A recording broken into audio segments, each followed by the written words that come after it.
So as Reverend Jim mentioned, that today is the last Sunday of the church year before Advent starts next week. And so we call this Sunday Christ the King Sunday, which is why we're singing all these songs, and we said a psalm all about Christ being the King. We call it Christ the King Sunday. It's a feast day, which is why we all wear white and we have adorned our altar. But Christ the King Sunday is a little awkward. It's a little awkward in a country like ours that was founded on rejecting any sense of kings or queens, right? Christ the King Sunday is a little awkward 2 weeks after an election. Yeah, it's a little awkward. Yeah. And so we might be tempted to think that Christ the King Sunday is one of those old feast days that we something like back when they had kings and queens, the 300s or something. And it's like one of those things, how the church has an old tradition and we just have to keep doing it on and on and on again. We sometimes think it's like that. But in fact, Christ the King Sunday is fairly new. That is, in church speak, that is. It was founded in 1925. So again, new when you're talking about church speak. But, the rest of the world, not so new. But 1925, instituted by Pope Pius XI. Pope Pius XI established this by writing a big letter, because that's what popes do. And he wrote this letter about why he was establishing this new feast day. Pope, remember, is in Rome. Where's Rome? It's in Europe. 1925. What's happening in Europe in 1925? You have the end of World War I, and you have the rise of nationalism. You have increasingly more and more this movement towards hyper-nationalism and and you have some political leaders that are starting to foment and churn the waters, particularly in Europe. You get where I'm going with this with World War II, and you have Hitler. Great, you're following me. Good.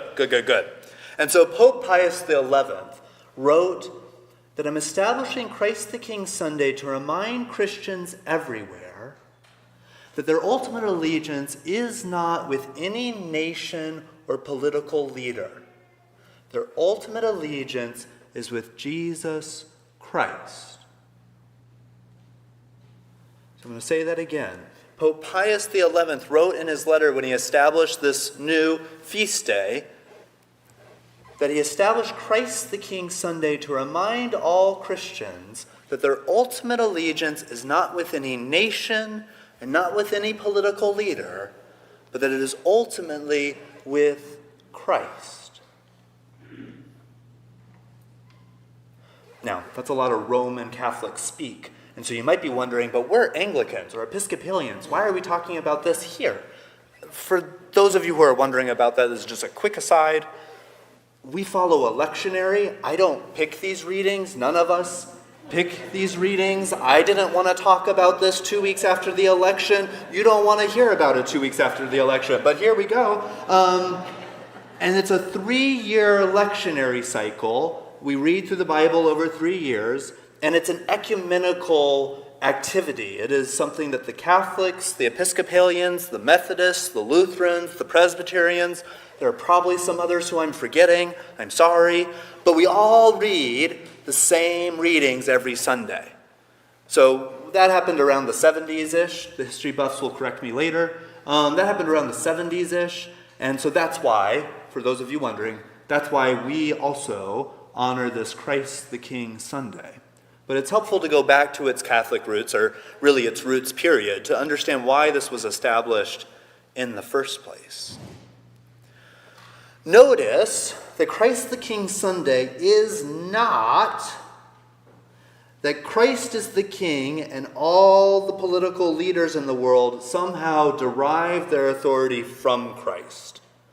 You get that sometimes, there's a particular passage in the letter to the Romans that says something along that line, and it's really problematic. It's really problematic because there are obviously leaders who do not derive their political power from God.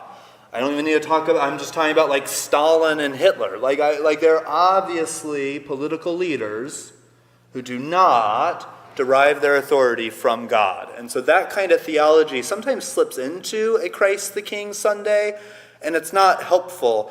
I struggle with it in our opening collect when it describes Christ as the King of Kings and the Lord of Lords. It has that like, he's the king over all the kings. Well, what does that mean about all the other kings? And that kind of gets hard. And so as I was thinking about this, I came across All Saints Pasadena, which is an Episcopal parish down in LA, has a committee, like we have this Liturgical Excellence Committee.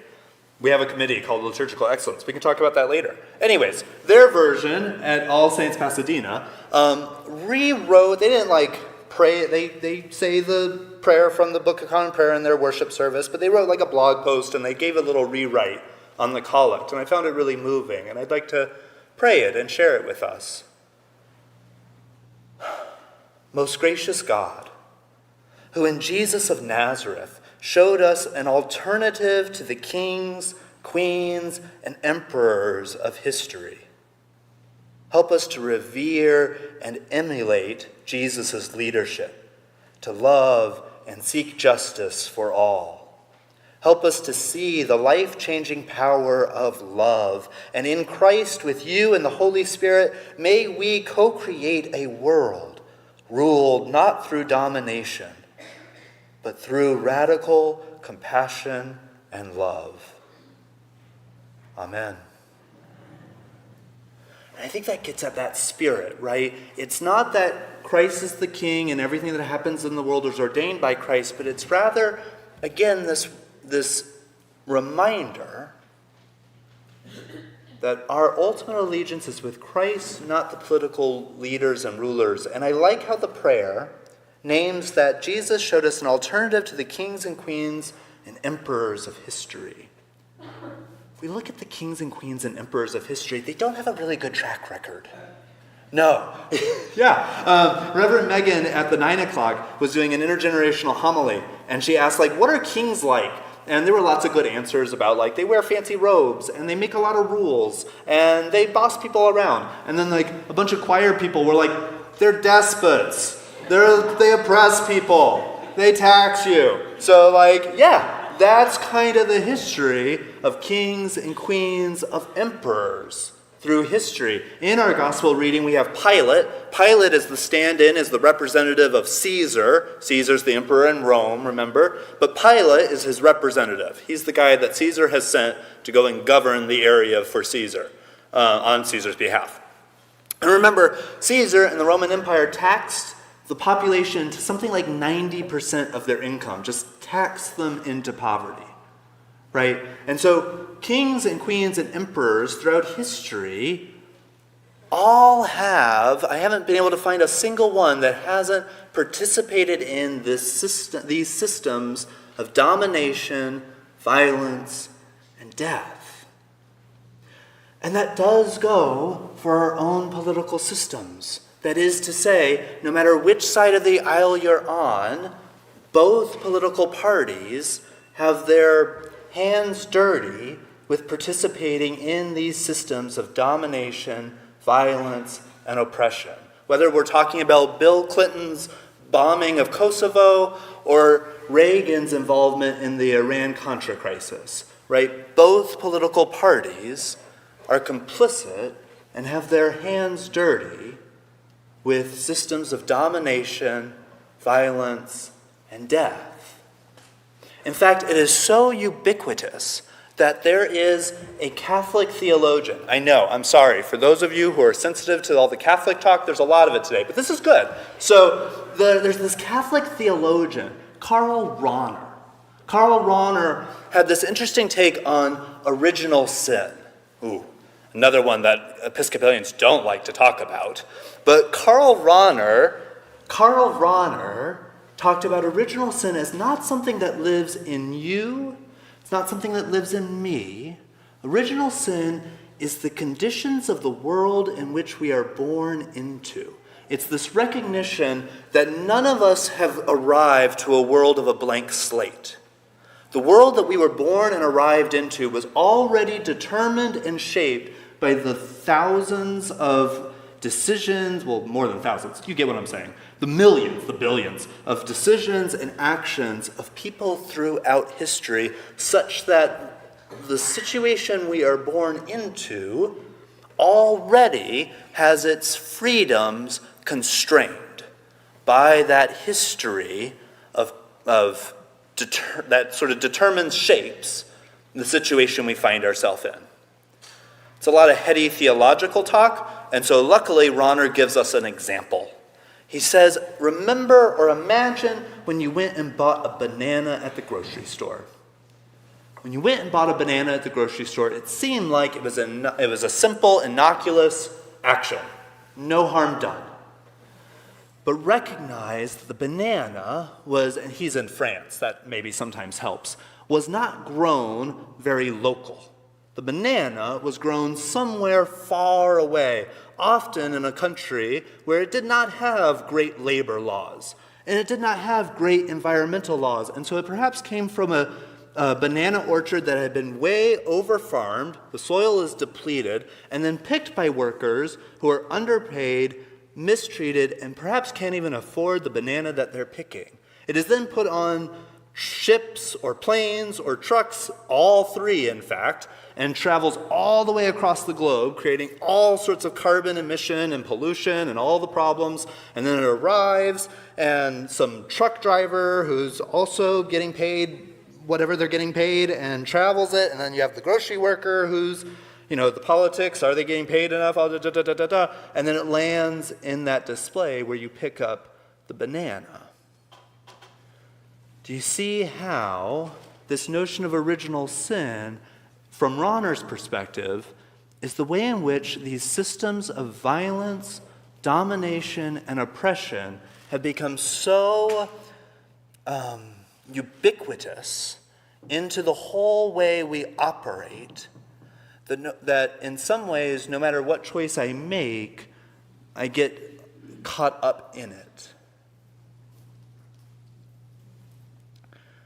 Now, Christ the King Sunday, that was, by the way, the easy part of the sermon. Now it gets harder. Okay, so Christ the King Sunday does us no good if we just use it as a great wagging of our finger at political rulers. If Christ the King Sunday is all about just saying, well, these rulers keep messing it up, it doesn't have much power. Its power lies in when we turn it to look at our own involvement in such systems of violence, domination, and death. And so I will make some confessions around that. Like, for example, I don't know about you, but I, as just a human being who lives in a democracy, have strong opinions about politics. And when I encounter people who have different opinions about politics than me, I can be kind of judgy. Anyone relate out there? I can be kind of judgy, right? I can have these thoughts about how these people, these other people, are wrong. There are a lot worse words in my head right now. I'm remembering that I'm being recorded and it's sending out to the internet. I think they're wrong. And I have all these other judgments. And what are those judgments about? Those judgments are about making them the bad guys so that way I can win. Do you hear that, right? It's like, how do I portray this other side, whatever the other side is? It kind of doesn't matter. It feels like both sides have a lot of judgments of the other side. That those judgments are all about how am I better than the other, and how can I win and sort of dominate, for lack of a better word, over the other, right? I love Coca-Cola. Love it. Such a good snack. I have one every afternoon. It really picks me up. It's great. I learned in college about how Coca-Cola is notorious for hiring hitmen to murder people who organize in their Central and South America plants, right?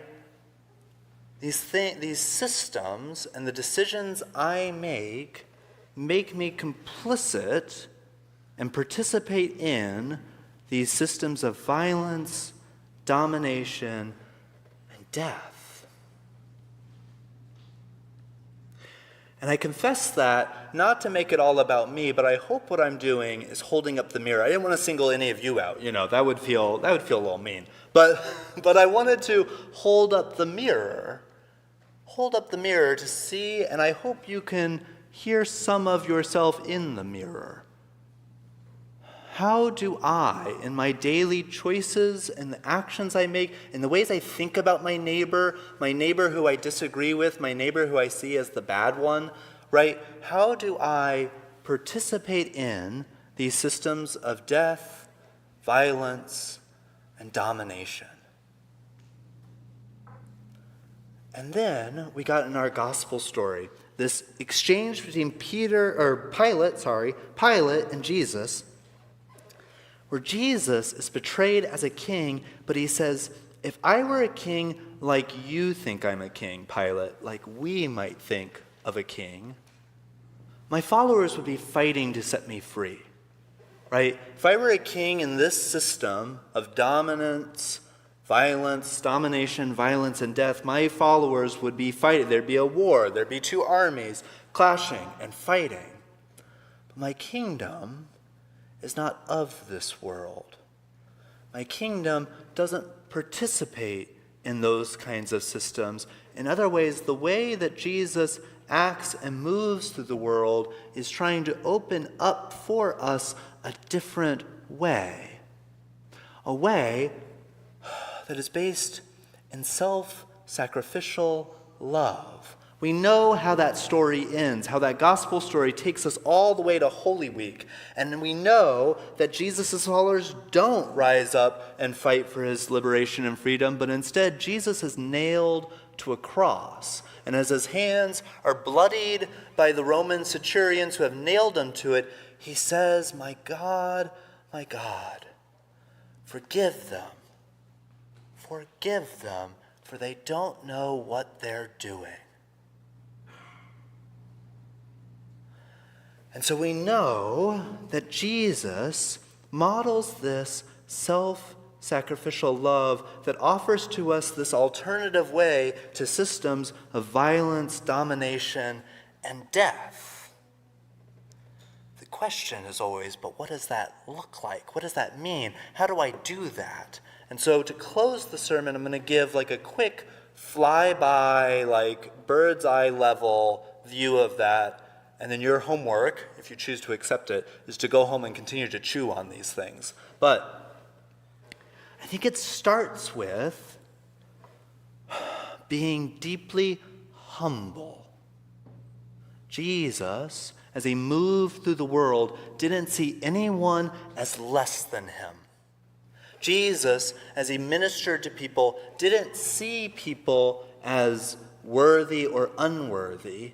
Jesus was deeply humble. I always love the opening hymn to the letter to the Philippians that talks about how Jesus, as the Son of God, I'm paraphrasing, could have claimed all the privilege, but instead emptied himself and became a servant to all, to care for all. There's an act of deep humility in that. Even though this Son of God that could have lorded it over all of us, could you imagine the guilt trip forever? Anyways, that's some of church. The lording it over all of us instead becomes a humble servant, seeing that everyone is a child of God and continually inviting them to come back to that reality. Sometimes he does it kind of harshly. That's another sermon for another time. But there's this perpetual invitation to come home. Second thing is that while Jesus was deeply humble, Jesus was not silent about social problems that hurt people. In other words, Jesus sought justice. And when there was injustice, he was willing to name it and talk about it, right? And so this, I always think about the Matthew 25 parable. Whenever you have given clothes to the naked, you have clothed Jesus. Whenever you have fed the hungry, you have fed Jesus. Whenever you have visited those in prison, you have visited Jesus. Right? Jesus identifies with and places himself among those who are on the receiving end of the domination, violence, and death. And he stands in solidarity with them and names the fact that God's desire, like with the 5,000 on the hill, is for everyone to be fed. God's desire is that everyone has a place at the table. And so being humble, but still naming and talking about justice. And then the third is to love mercy. Jesus was infinitely merciful. He might have been harsh with his words sometimes, but I always think about, and I love, the parable he gives where he talks about there's a religious leader, the best of the best, and there's a tax collector, one of those guys who helps the emperor take 90% of your income. And the two of them go to the temple, and the religious leader gives a big lofty prayer about how he's so great, and it's just, if everyone could just be like me. And the tax collector comes in and beats his chest and says, God, have mercy on me, a sinner. Jesus says that tax collector went home forgiven and justified over that religious leader. Right? Jesus is all about the business of how do we show mercy and compassion? How do we not close the door to forgiveness and reconciliation and restoration, but how do we continue the work? How do we continue to act with mercy towards those who cause great pain sometimes? And it is hard. I'm not up here to claim that I've figured it out. I'm not up here to claim that I'm perfect. Absolutely not. Again, I keep forgetting I'm being recorded. Absolutely not. But it is this work, right, of no one's the bad guy. People do really terrible stuff, and people need compassion, mercy, and humility to make it through.